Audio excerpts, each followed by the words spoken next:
Nosotros todos los días y cada año, por supuesto, leemos y escuchamos los textos bíblicos. Todos los días en la Eucaristía, ustedes y yo cuando leemos la palabra en oración o cuando estamos en casa leyendo la palabra, leemos la palabra o escuchamos, como les digo aquí en la Eucaristía, la palabra. Volver sobre los textos, volver sobre la palabra, en una u otra manera, es primero dejar que el Señor nos hable y de esa manera interpele nuestra vida, nuestro corazón. Y en una u otra manera nosotros nos confrontamos con esa palabra. Claro que a ustedes no se les aplica lo que voy a decir, pero uno es desmemoriado y a veces se le olvida lo que el Señor nos propone. Y entonces uno tiene que, ¿qué? Volver sobre la palabra, volver sobre lo fundamental, volver a confrontarnos allí. Como que, así como cuando uno se acuesta y está viendo televisión y ¡pum!, se durmió. A ese le pasa a uno eso en la vida. Uno se va adormeciendo y ¡pum! No, uno tiene que volver sobre la palabra y confrontarse. Por eso, a pesar de que escuchemos a veces los textos, los mismos textos, o uno lea uno dice, es confrontarse con esa palabra. Y es dejar que esa palabra le ilumine a uno el corazón. Dice la palabra, tu palabra es lámpara para mis pasos. Bien. Ayer veíamos el texto del Evangelio de Marcos, estamos leyendo el texto del Evangelio de Marcos en capítulo 9, cuando Jesús habla de su muerte, y decía el texto, pero no comprendían aquello, los discípulos no comprendían aquello, y les daba miedo preguntarles. Es un Jesús que está formando a los discípulos, y por supuesto nos forma a nosotros. Y formando a los discípulos, en una u otra manera, también los confronta con su manera de ser, con su manera de vivir. Ayer, ¿cómo formaba a los discípulos? O más bien, estos textos son de manera especial un Jesús que forma como maestro a sus discípulos. Ayer que decía, ojo con el poder, ojo con el poder. Hoy, ¿qué nos dice? Ojo con la mentalidad que tiene, ojo con la mentalidad que tiene. Entonces, un Jesús maestro que durante estos días nos está formando. Ayer nos decía, ojo, cuidado, que su corazón no se vaya tras de otras cosas. Hoy nos dice, cuidado, piense la cosa primero, como en esta mentalidad. Primer aspecto. Ustedes y yo tenemos que tener claro quién es la persona de Jesús.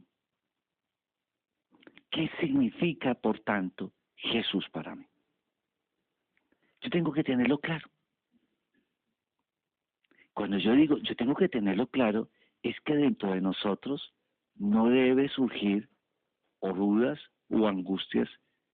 No, yo lo tengo que tener claro. Eso es igual. En la vida ustedes y yo tenemos que tener unos principios fundamentales. Hay cosas que son negociables, otras cosas no son negociables.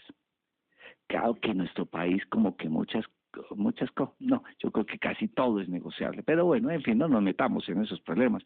Pero yo tengo que tener claridad, hay cosas que no son negociables en la existencia. Son unas opciones fundamentales en mi vida. Yo tengo unas opciones claras, fundamentales en la vida.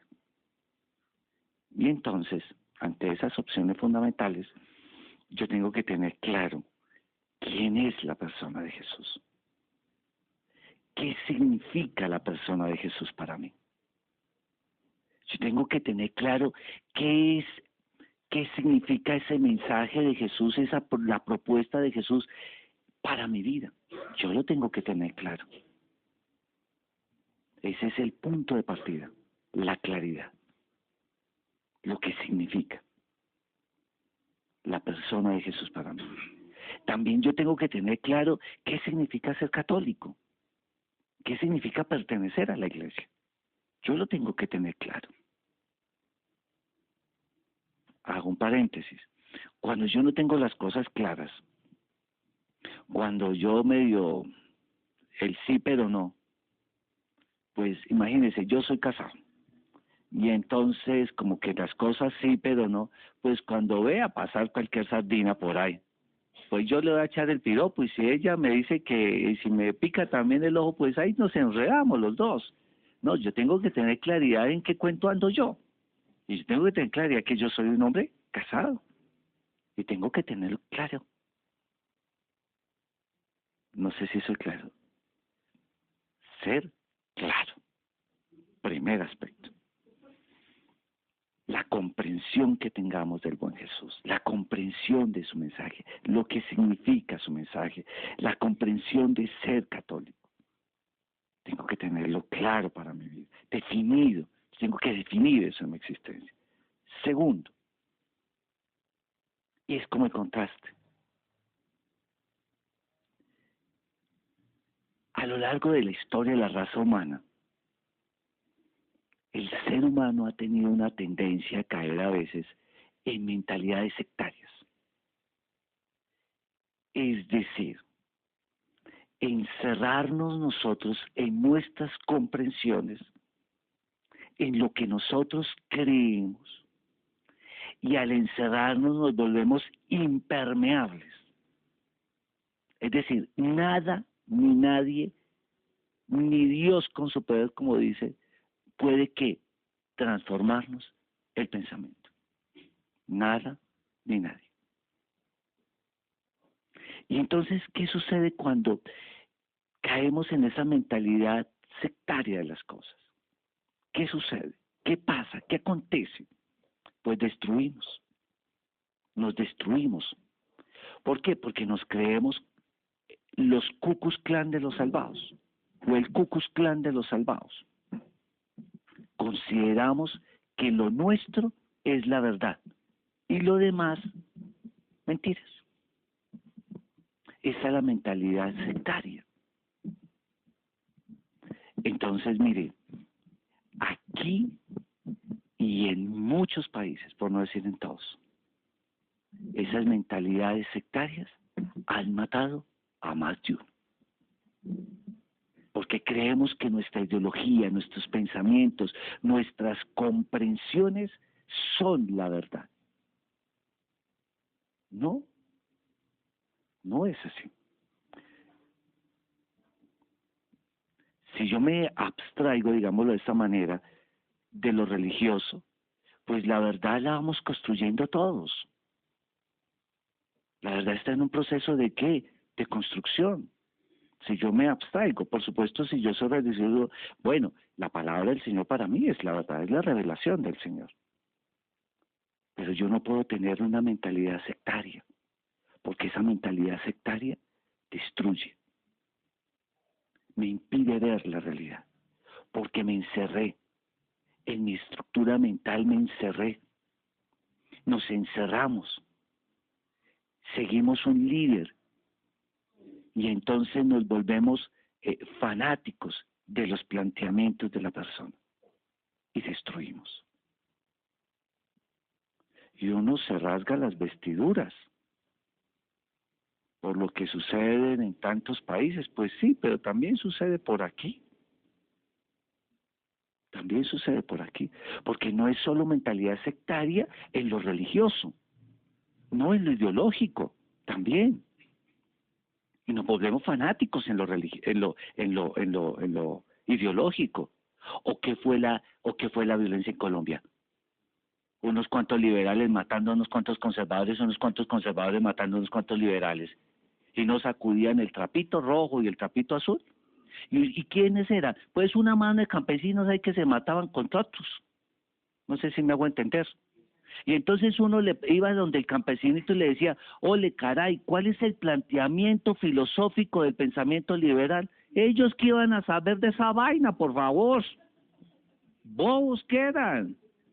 Pero entonces había alguien que los auchaba ahí, que los soplaba para que vaya y mate el uno, en el Tolima por allá mataban eran liberales y por allá en Boyacá mataban conservadores. Y eso fue así, una partida de ignorantes que no sabían la cosa.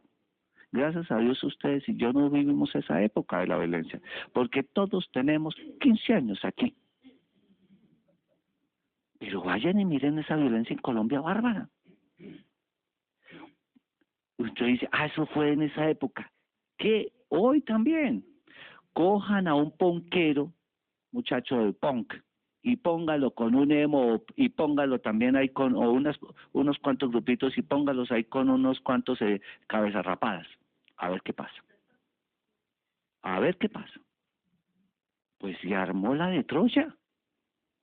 Y entonces es la incoherencia de lo que vivimos hoy con estos grupos. Hoy se llaman tribus urbanas, las famosas tribus urbanas. Y entonces, ¿qué? Piden ser tolerados en la sociedad. Piden ser tolerados en la sociedad.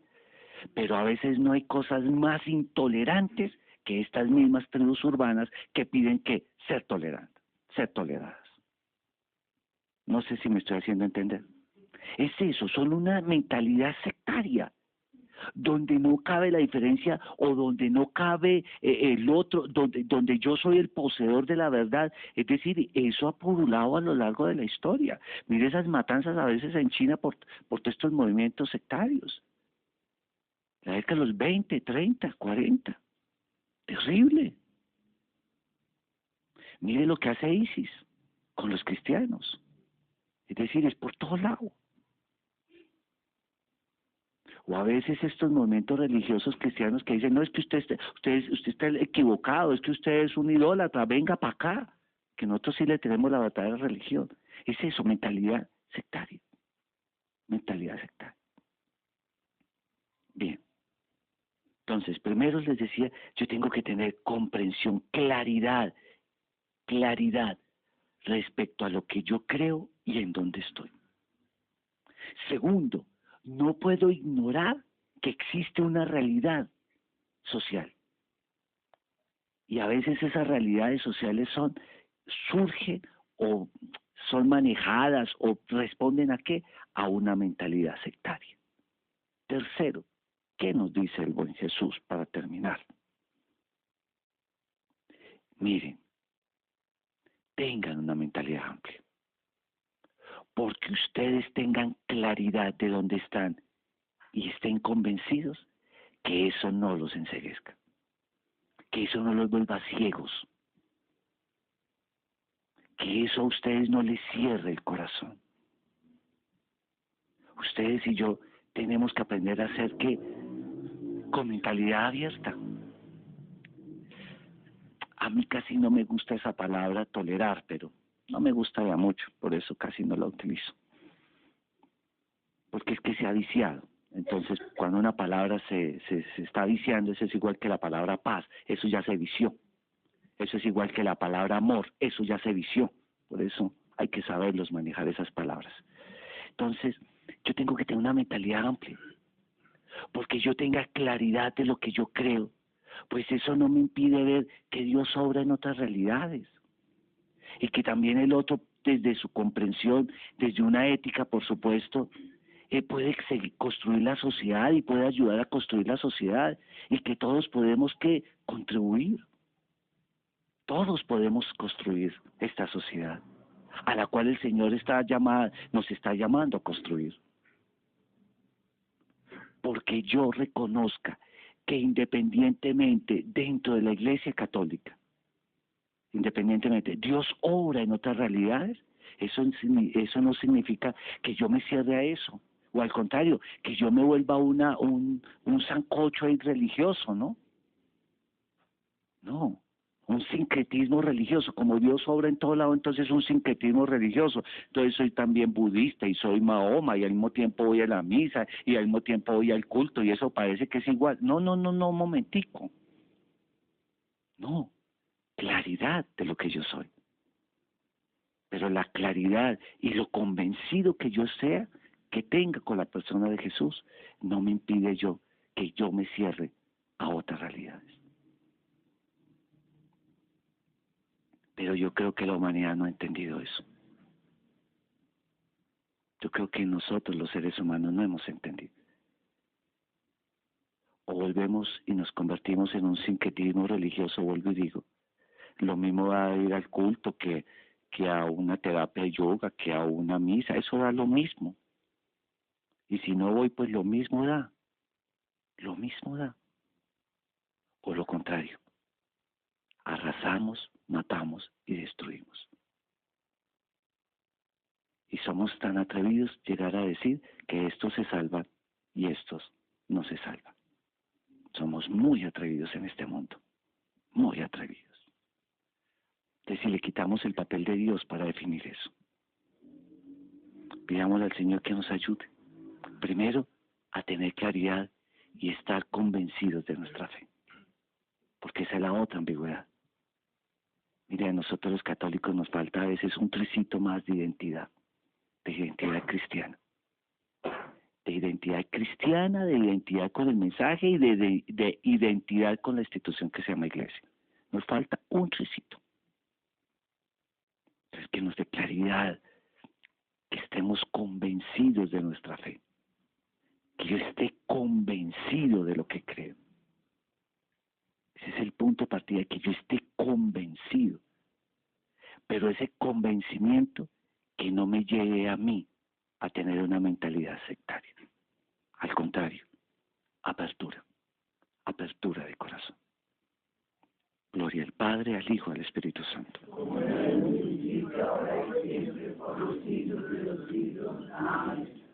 Amén.